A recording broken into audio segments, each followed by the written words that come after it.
You ask Tiger to solve. This deals with linear equations with one unknown. The final result is n equals 1. Let's solve it step by step. Simplify the expression. Simplify the arithmetic. Group all in terms on the left side of the equation. Add 13n to both sides. Group like terms. Simplify the arithmetic.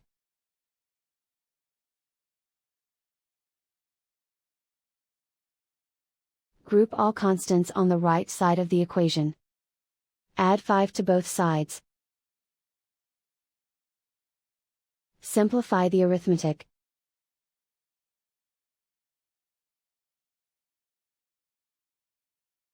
Isolate the n. Divide both sides by 5. Simplify the fraction.